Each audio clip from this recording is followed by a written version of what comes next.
La astronomía es la ciencia que estudia el universo y los elementos que lo componen. Para los astrónomos resulta imposible dedicarse a estudiar todos los astros del cielo, así que se hace necesaria una reducción del ámbito de trabajo. Fruto de esta especialización resultan las dos grandes ramas de la astronomía: la astrofísica, que se concentra en la naturaleza, estructura y evolución de los astros y el universo, y la astrometría, dedicada a la medida de alta precisión de la posición y movimiento de los astros, principalmente los del Sistema Solar. El Sistema Solar está formado por una serie de astros en órbita alrededor del Sol. Estos astros están clasificados en planetas, sus satélites naturales, planetas enanos, asteroides y cometas. La sección astronómica del Observatorio Fabra está especializada en astrometría de asteroides y cometas. Los asteroides son objetos sólidos, formados básicamente de roca y metal, y mucho más pequeños que un planeta, generalmente de un diámetro de pocos kilómetros y a menudo de forma irregular. Se conocen alrededor de 300.000 astros como estos. La gran mayoría de estos cuerpos están situados entre las órbitas de Marte y Júpiter. Descubrirlos y calcular sus órbitas permite conocer mejor la composición y formación del Sistema Solar, como también prever colisiones de estos asteroides con los planetas. La astrometría llega a posibilitar aplicaciones útiles para la vida cotidiana, como los sistemas de posicionamiento.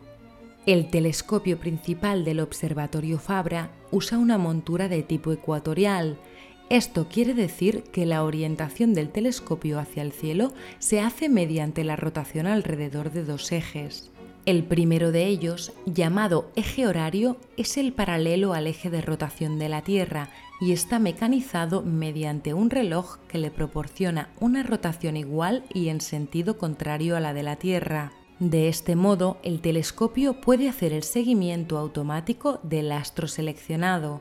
El segundo eje de rotación, perpendicular al primero, se denomina eje de declinación. Los dos ejes están graduados según una escala donde el astrónomo busca las coordenadas del astro que quiere observar. Las coordenadas se denominan ascensión recta por el eje horario y declinación por el eje homónimo. El telescopio del Observatorio Fabra está instalado sobre una columna que atraviesa todo el edificio de arriba abajo sin contacto físico directo con él.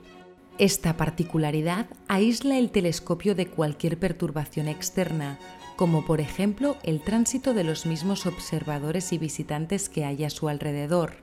Las medidas astrométricas de alta precisión exigen un telescopio absolutamente estable, y este elemento arquitectónico lo facilita. El acceso del telescopio al cielo se hace a través de una rendija situada en la cúpula. La estrecha apertura de 1 metro de anchura máxima se puede situar ante el telescopio mediante la rotación de la cúpula. No es necesario que la cúpula tenga una gran apertura hacia el cielo, ya que entraría demasiada luz a la sala durante la observación, a la vez que el telescopio quedaría desprotegido ante la acción directa del viento. El telescopio, aún así, no atraviesa nunca la rendija de la cúpula que lo protege. Las observaciones astrométricas que realizó Josep Comas i Solà desde el Observatorio Fabra a principios del siglo XX permitieron importantes descubrimientos. Actualmente, la tecnología digital proporciona grandes ventajas de las que se beneficia el Observatorio Fabra, tanto en el Tibidabo como en la estación robótica del Montsec.